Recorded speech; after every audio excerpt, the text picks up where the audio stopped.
From Brazil to the world, this is Profit Talks, a podcast produced by Hayek Global College and dedicated to exploring how you can ethically maximize profits. For more episodes, please visit hayekcollege.com/profit.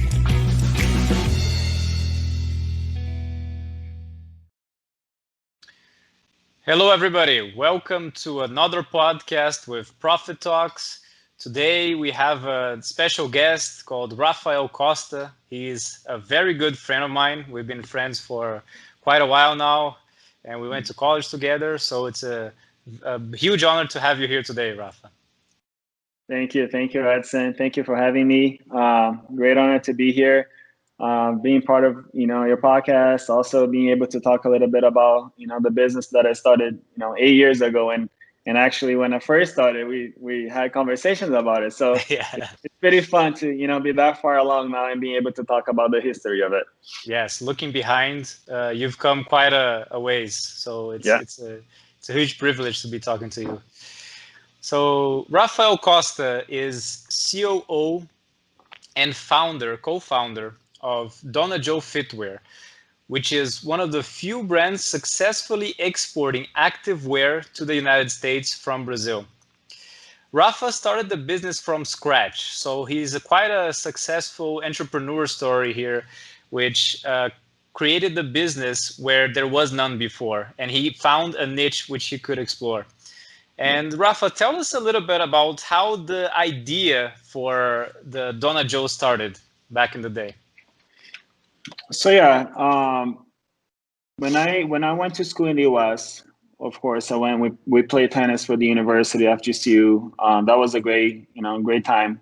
Yes. Being able to play tennis and do a sport that I loved, and also being able to go to school in a different country. That for me was one of the greatest experiences of my life. And also with that, I met Ashley, who is currently my wife and the co-founder of DonaJo. Yes. So since the beginning, when I started going to school at FGCU, my idea was always I want to open my own business. I want to do my own thing, right? So I took classes. I went to school. She was going to school for marketing. I went to school for business management. That was my major. And the idea was that once I was able to graduate, I was literally going to be able to start my business, which it wasn't the case, but at least I had that drive. I wanted to do it. That was my passion, and that's the one thing that I think was helping me through the process.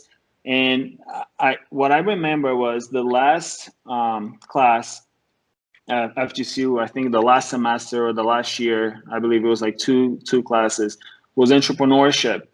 And that class was just like a game changer for me, because it really gave me the confidence to know that I could eventually open my own business. I was able to learn, like you said, I started from scratch, so I was able to learn how do you begin the process. You have an idea, but then how do you make that idea feasible? How can you make the numbers work? How do you get to the numbers? What kind of marketing do you have to do? What kind of target market? What kind of target you're going to go after? So all those things that you don't really realize that the business owners go through, I was able to kind of go through that last year in school and put in practice through a competition that they did. And that kind of made me fall in love even more with the idea of opening my own business. I just didn't have any capital, or I didn't have any investment. So what I did ended up doing was working for a consulting firm for a few years, and that actually taught me a lot too. Mm-hmm. But the way we started DonaJo was literally one of the years after I graduated. I took Ashley down to Brazil for a trip, just a vacation. Mm-hmm. And she saw the women dressing to the way they were dressing to the gym, working out in the streets, and it was just so, to her, I was used to that, but to her it was just so different than in the US. The women were dressing so I would say like colorful and bright colors and bright prints. vibrant. So to her, that was like, wow, I don't see that in the US at all. And literally 8 years ago, it was hard to see. You know, I remember going to the gym in the US and seeing a lot of black and gray and white, neutral colors. And when she said that that was so different, I kind of, I don't know. I just thought maybe this could be something, right? Maybe like bringing some of that Brazilian vibe to it, that vibrancy and the happiness in the prints and the colors. Maybe there is a niche and there is a market for that in the US, and that's kind of how DonaJo started.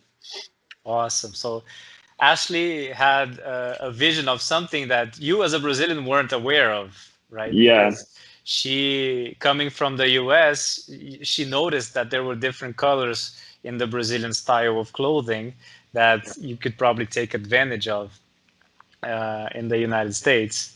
And that's how you came about doing the idea. And how was the beginning of the process? So you had the idea, and okay, let's start the business. How was the beginning? Did you have the money to do it? How did you have to go after an investor? How was the whole process of building the business in reality? So when we had the idea, and then we said, okay, let's give this a shot. I started, first thing was to put all my ideas and my research into a business plan. So that was the first step, is really building a business plan that I thought, I could comfortably, with financials and research, I could feel like I was confident that I could go into market with something new like this.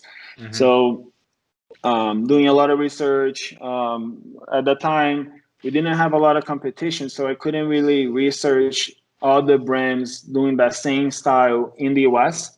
So it was literally kind of finding a little bit from different brands and different industries as well. And what I did with Ashley was we decided, based on the business plan, that we were going to need X amount of money, right? And so we went to the person that was closer to us, which was her dad, and he's a very successful entrepreneur. He started his own accounting firm, did really well. He was able to sell to a bigger firm right now a few years ago. So back then he was all about helping, and especially with me, he was helping putting together the financials and the projections.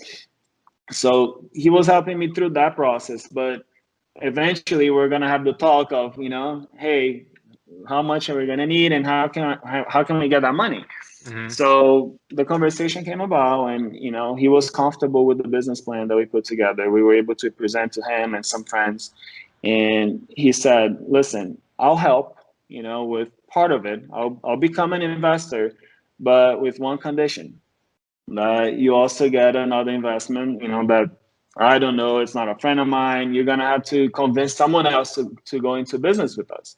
Yeah. So that was kind of another lesson for me, is to, okay, now that I have a business plan and I have someone that I know, it was kind of, in a way, easier, right, to convince, because it's family. Part of the family. So now I had to go out and find someone else to help me with. So then that was a different story too, that I'm sure you're going to ask me about later. Sure. Well, let me ask you about it now. So you got your first investor, right? Which was Ashley's father, which is your father-in-law. And then you needed another investor. So who did you go to? Who did you find? Did you find anybody? How was the whole process? So yeah, the same process was okay. So I already know someone that invested in us. So he gave me a little bit of confidence, right? So I went to people that I knew already, and my mom and family, all the family members and friends, and this one person who used to work out with my mom a lot at the gym here in Brazil. She seemed really interested, and in my eyes, she was already, she was kind of the demographic that's what caught my attention too. She was kind of the person already that we were gonna sell to. The target market. The target market. She was kind of that person. And she, she came from an affluent family, so I didn't think like she was going to stretch too much to be able to help a little bit, and she was looking for something meaningful to do. She was looking for, a cool job. I think that was kind of like the idea I got from her. And so it went well together. Of course, I had to present to her husband as well, and we all sat down, and he saw the numbers, and he was confident that we could pull it together. We could do it. So he was the other investor, and he was 50-50 with us. Kind of the setup was that he was going to be managing the manufacturer in Brazil, because to this day we own and operate our own manufacturer. So he would be doing that part of the business, and then by the time the goods got to us in the US, then Ashley and I would be taking over. So sales, marketing, and so forth. So that part was kind of like the agreement between the two of us. So this new partner, which was a friend of your mom's, was not an investor only. She would also come in and manage the company with you. And yes. So how did that go?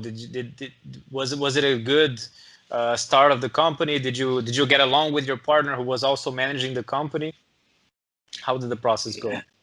I think, I'd say like this whole thing of starting a business from scratch, and now looking back 8 years ago, every part of the process is like a learning experience, right? So when you're living it, sometimes it might seem like this is really bad or this is the greatest thing ever, but later on you're going to start to see that everything is a learning experience. So in that time, some things worked and some things didn't. So the fact that she wanted to be involved in the day-to-day of the business, for example, without having the right experience to do that was a little challenging, because she wanted to, she was driven to try to help in a way.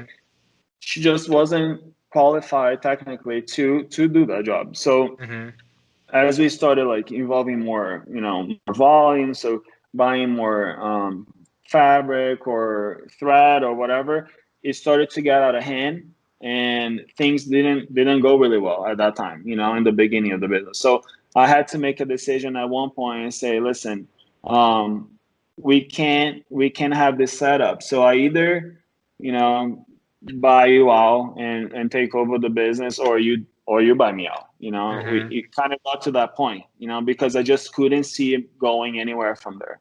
So we had to make that tough. We had to have that tough conversation, and we ended up buying them out, buying their shares. And now after that, we actually got another investor in the US. Her name is Audrey. She's a great person from the Pittsburgh. She's a great person, and so she's still with us until this day and supporting us. And she's always asking what we want, what we want to achieve with the business. But the setup is a little different with her. She's not the one that wants to be. She doesn't want a job with DonaJo, for example. Yeah.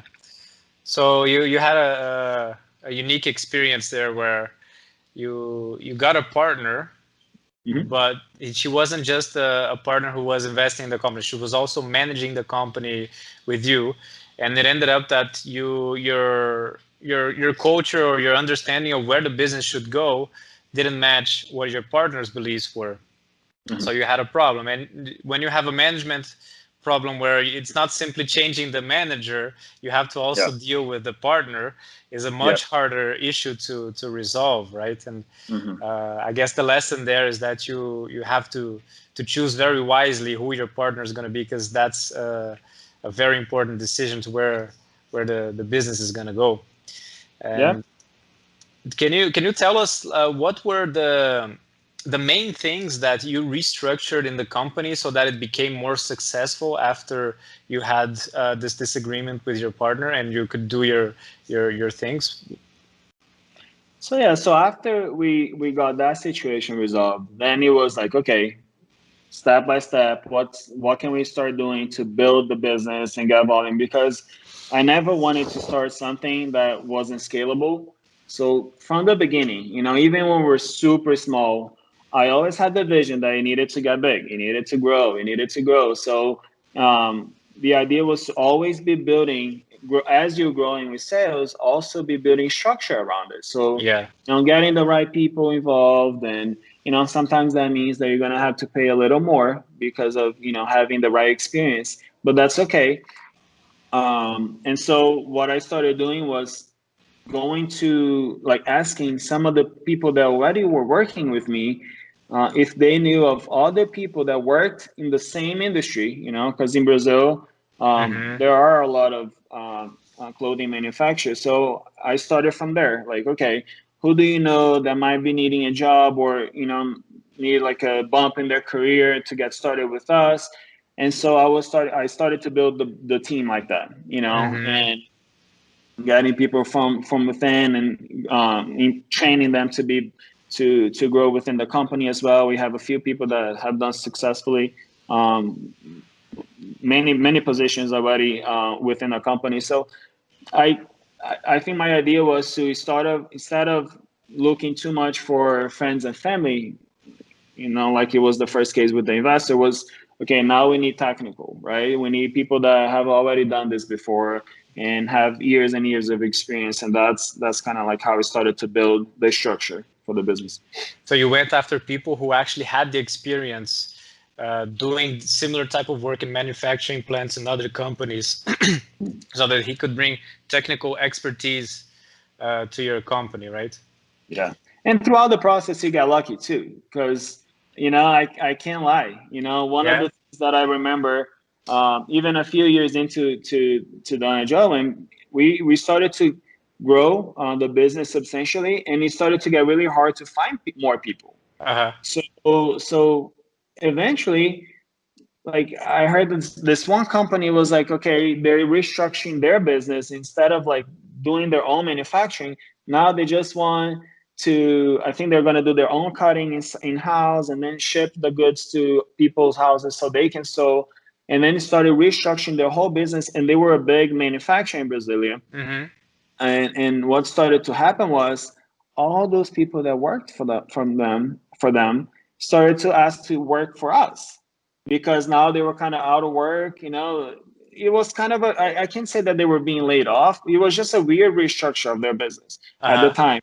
So a lot of them started coming to us. Uh-huh. So like literally now I probably have like 60 or 80% of the employees, Wow. That you because got of from the that. other So companies. so I got from the other company, and from what I hear, they used to do training inside the company. They used to do a great job of like Preparing their growing. people.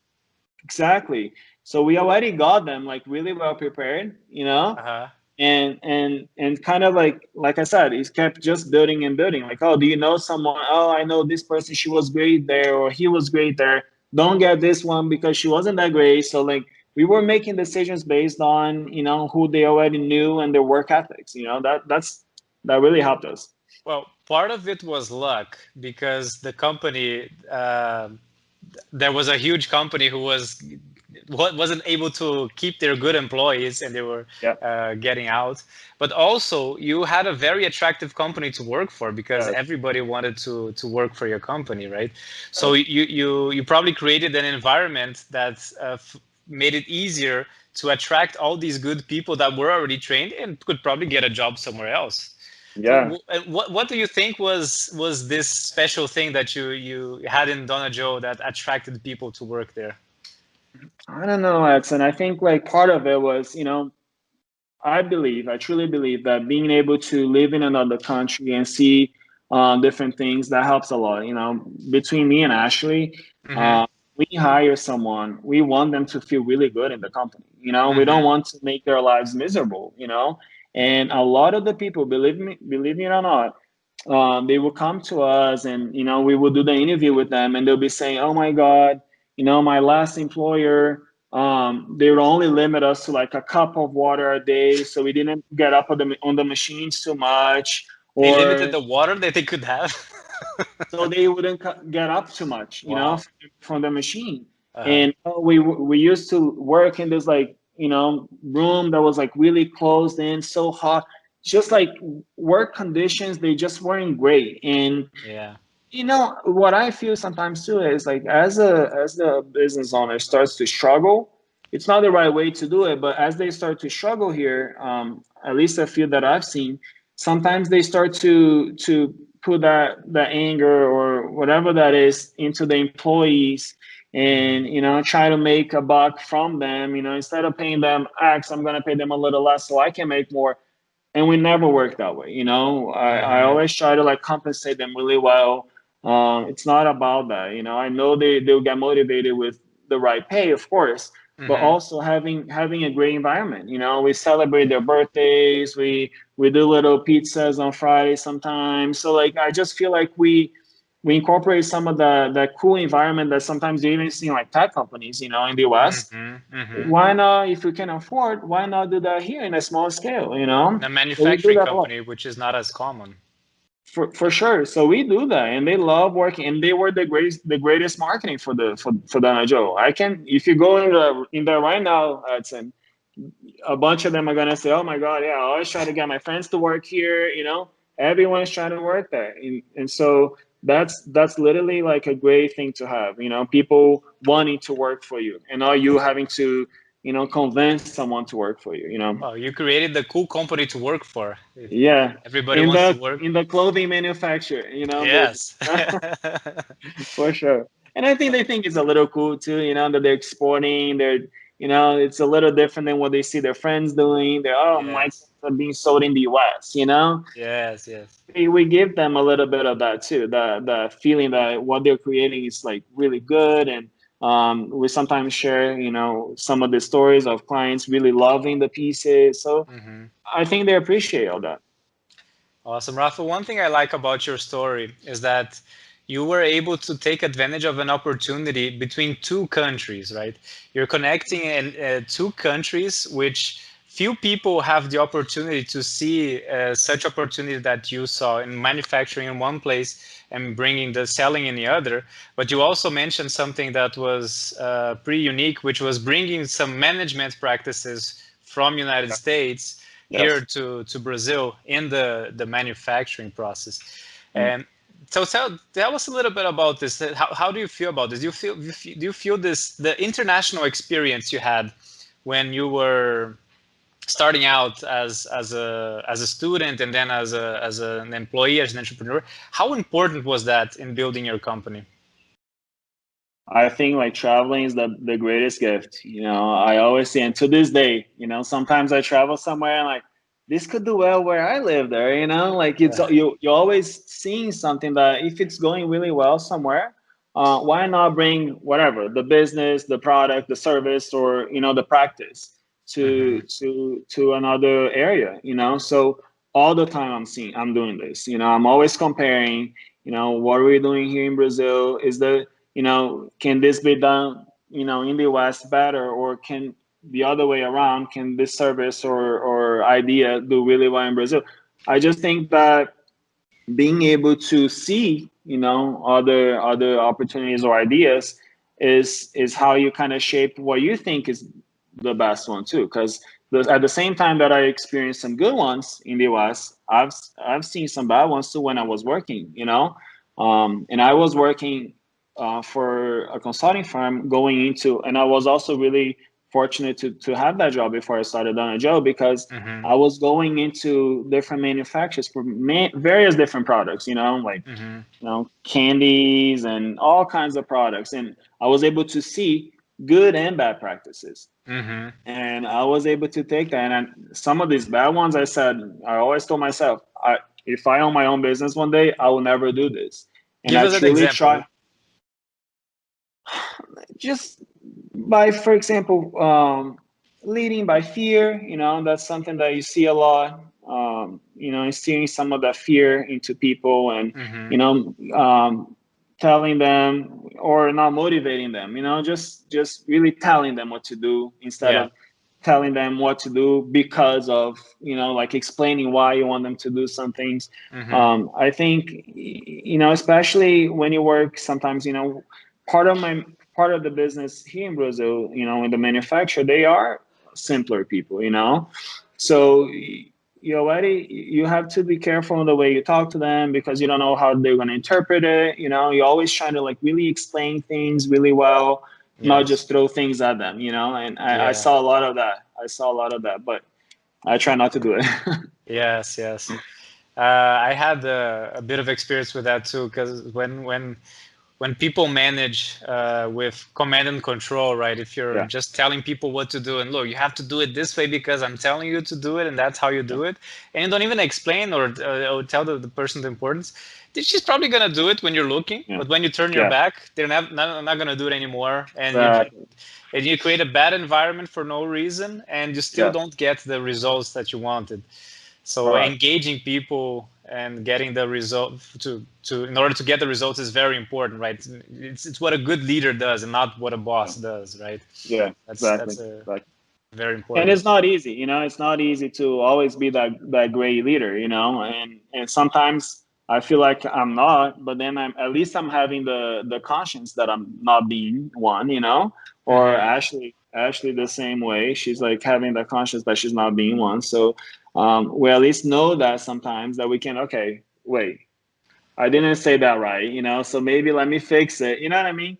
At least having the conscience of what you're doing and what you're saying to people, because you know it is a blessing that you're able to have people work with you, and it at the end of the day is your dream. You know, it's your thing, and they're there to support you and to help you grow. So you have to be grateful. You know. Yes, they're there to dream with you and grow with you in the process. Of course, yeah. So Rafa, taking a step back here, you've built quite a successful company today, and you've come a long way. But when you look, has been what, 10 years ago, 12 years ago when you first entered the university? Yeah. 12. Did you have in mind that, look, before going to the university, I want to make a lot of money, I want to be a successful entrepreneur? Did you know what degree you were going to do? That I'm going to do management, I'm going to do a business plan as in class, and I'm going to be an entrepreneur? Or how was that decision process? No, yeah, I mean, just a little bit of that. Even prior to going to the US, I went to school here in Brazil for a couple of years, and I went to school for computer science, actually. Oh, you were a computer science. Yeah, so at the time, a lot of my friends and the circle around me, they kind of got into the whole computer science and system, you know, information systems type of curriculum. And I was like, okay, I love math, you know, I love numbers. So it's something I can probably do well, you know, let me do that. And a lot of the stuff that you hear when you trying to make that decision is like, hey, can I make a lot of money doing that, right? Yes. So and at that time, yeah, you know, oh my God, you can be a programmer for this company, you can start like softwares, you can do, you know, so a lot of opportunities. And so I thought, great, let me do this. So I did that for 2 years in Brazil. I didn't hate it, but I didn't love it either. So I was like, okay, as I'm going to the US now, I'm going to transfer my credits and continue my course. I didn't have plans to like change it yet, right? So I got to the US and started doing computer science. You know, I was able to transfer like 90% of my credits, which was amazing. And continue to do my course there. But something clicked with me that as I was going through the classes and doing some of the more like detailed classes with programming and things like that, something just like I looked at the what I was doing, and I just thought it's cool to know how to do the detail, but like, okay, this is just one to me right at the time. I'm not gonna generalize because I'm sure a lot of people love that, but to me, I just felt like that was just one piece of it, you know. I wanted to know the whole thing. I wanted to know, okay, if I create this program, how can I sell it? You know, how can I market? Who am I selling to? And how do I create a business that I can actually use this and make money, right? And so I just felt like I was lacking a little bit of the overall, you know, idea of it. So I you know, had a conversation with the people in the university, and they were great to help me make the transition into business management. That was the That was when I made that transition.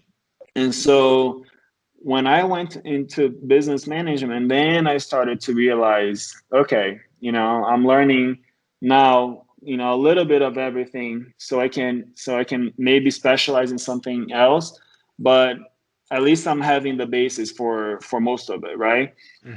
So that's kind of like what I did, but I never, even going from Brazil to the US, my plan was to still stick around with computer science. And something just changes, man. You kind of have to believe your gut too, and trust the, when you have that feeling, don't hide it, go for it. And I tell people that, don't go to school just because you think you're gonna make money. No, you have to kind of have a passion for it, Yeah. and I started really having a passion for business management. And especially, like I said in the beginning there, the last year of my major, I took a class called entrepreneurship. And that to me was when I knew for sure, I was going to open my own business. I didn't know what I was going to do. I just knew that, now I had all the tools, things clicked in my head. Like I could see, me opening a business and doing everything to make it successful. That was after that class. Yes, yes. So two things I thought is very interesting in your story is that first you changed your career path from something that we know is there's a lot of market for it, and everybody that has good programming skills today is has a huge market to go to, and there's a lot of jobs, and they are very well paid. Yep. And there's also entrepreneurship opportunities for people who know how to program, because you can create apps or websites or any technology that any business needs today to and become an entrepreneur. But you didn't feel that was you, right? It didn't click. It wasn't your passion. So you changed for something that you found was your passion. And probably at the time you didn't even know what your passion was, right? You were still trying to understand where am I going with this. But then once you realized, well, look, this is not for me, let me try something else. And then you found your passion. That's when you stuck with it, and then you could find success. You became later a management consultant that you went for a company which was doing consulting for other manufacturing companies. You got good experience there, and later you were able to start your own business. So that's a very good lesson there, to follow what your passion is. To first try to find what your passion is, and then follow your passion. And another thing that I note there is that you had a good experience in your university, and that helped you become a good entrepreneur. Because the common theme we hear about entrepreneurs today is that, look, you don't need to go to college. Just forget about it. Go. It's useless. Go to the market, start your own business, and that's how you're going to build successful companies, just in practice. And it doesn't usually go that way. For example, if you're a tennis player, if someone comes up to you and say, look, you don't need any tennis training at all. Get a racket and go play. You're going to have a very hard time. You're not going to become a great player, right? So I think that's a good analogy to show your case, right? You were trained in the classroom by probably which was a good professor who was not only telling you, look, this is the textbook, this is your homework, I'm going to give you a grade in the end. But he was training you through the process of doing a business plan and going through the mechanics, and then giving you feedback until you were well versed in what you were doing. And you probably did have experiences that weren't as good as well in the university, right? So I mean, you're completely right. That class, like when I say that class changed my life, is because it actually just gave me confidence that I kind of knew how to do some of those things. That sometimes when you just have an idea, there is that fear. How do I go from an idea now into actually like something feasible and something that I can bring to market? And if you don't have the proper training, or some coach or a professor or a guide to go through the process with you, you can make many mistakes. And I remember when I first started DonaJo with Ashley, and we were we had manufactured a few pieces, and we were like with these pieces around the town, trying to sell to like some friends and family and friends of friends. And we were like, okay, maybe now we need to start a website, right? And this one guy, I can't remember his name now, but I wish I could talk to him now. But this one guy, and he was like a digital marketing at the time. He did everything from like creating logos. He was like a graphic designer slash, programmer, right? So he like designed logos, and he could also put together a website for you. So we went to him and we talked. We had a conversation. He said, "Listen, this is just your first business. Okay, you're probably gonna fail like a few times, 3, 4 times before you actually like get it right the first time. He was so confident. He was so confident that we were gonna fail, and I was like, is that how this works? Like, really? Like, do I have to? I left like so like down, because like we were working so hard to like, just make a few pieces, and like what I was holding was like so impressive, Yes, that I yes. was like, no man, like I can do I something with believe this, in right? this. I believe in this. And he was like, oh, it's just another clothing brand, Yeah. it's stuff out there. If I go on Google right now, look how many people are doing it. So like he was like talking us down so much. I was like, my God, there's no way, And so that's kind of the lesson too. A lot of people probably. Hey, can you hear me? Yes, I can hear you fine. Oh, I'm sorry. So yeah, that's part of the lesson too. Probably a lot of people could, have an idea and start from scratch and even be successful. But do you really want to be trying 3, 4 times, failing until you get it right? Yeah. So I think what the schooling and the having the guide and a professor kind of helps alleviate some of that. It Yeah. kind of helps you like get it right the first time, and Yes. maybe getting right the first time and being successful enough that you can even replicate that through other industries. And that's what I'm thinking right now. Now that I have done a job going so well, I'm thinking about different ideas. I can do other things, but I already have one thing that we were very successful at. So, Yes. and I definitely say that school is super important. It gave me the confidence and the tools. Even when he was saying that we were gonna fail, I knew, I could make it work. I could make it successful. So Yes. he Yes. he didn't. I wish I could talk to him right now. I used to say, look, I made the business. I'm here to show you that I made the Yeah, business. I know, I know.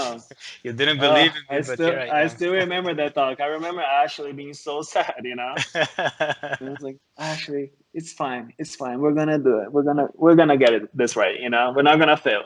Yes, but that's also an important lesson, right? You don't need to come out from zero if you're gonna build a new business. There's a bunch of people who did it and failed and had success before you, Yeah. and you can build on the experience of all these other people Yeah. to build your stuff, especially if you were well trained. Yeah. Uh, so that's also a very important lesson too. And I'm not Yeah, saying failing is bad. I'm sure it's fine. A lot of people probably fail, and then once they get one right, yeah, it's such a hit. It's very successful. I'm not saying it's bad, but I just didn't like the how he was generalizing it and making like, okay, you're going to, you only yes, start this, you're only gonna get it right after your second, third business. I yes. didn't like how he made the assumption. Yes, I have a similar experience, but the experience that went wrong, right? With Uh, because I came to my family business to work, and yeah. it was already an established company, so it was a completely different setting. And once I got there, I also did a business degree, so I did my accounting classes and everything. But when I got to the company, I had no idea what was going on in the accounting. Hey, what does And that guy do again? yeah. What does that guy? So we got introduced to the accountant. He was there, and he was an awesome guy, very fun. So we trusted what he was doing, Yeah. and we went to take care of all the other stuff in the business because there was so many things to do, right? Why would you take care of the accounting? And after a while, we realized that the accountant was stealing from us. And when we came to show, look, this is the balance sheet, and we showed it to other people who knew what was going on, it's like, what are you doing here? This makes no sense. These numbers are all off. This doesn't represent your company. I'm like, okay, yes, maybe I should have known a little bit of accounting before I came here. So there was a part that was completely neglected in the company, right? Yeah. And if we had simply appreciated that, look, you have to have more importance to your financial controls, and that's like the backbone of the business, and it's very important. And really had we probably heard that in school, but we had never felt it. We had never gone through the training of having to solve a problem like that. Yeah. So I was a little naive when we came to the company, and we learned the hard way, right? Okay, now we know that the accounting is important, so we have to change the whole thing. Really understand this now, really right? understand the thing. Like you don't really need to understand the details. You just have to have the right controls. You have to have an auditor do it. You have to select a good accountant, know a little bit of the numbers just to see what's going on. But really, you can get the right people to help you with the numbers and treat it as something important, right? And that's something that I didn't learn in school that I wish I had learned. Yeah. So that's part of what we want to change, in this this new MBA that we're starting. I think it's the best way to put it. We learn accounting, right? We take accounting classes, accounning 1, accounting 2, accounting 3. I don't know how many, but you get to a real situation, a real life situation with a business.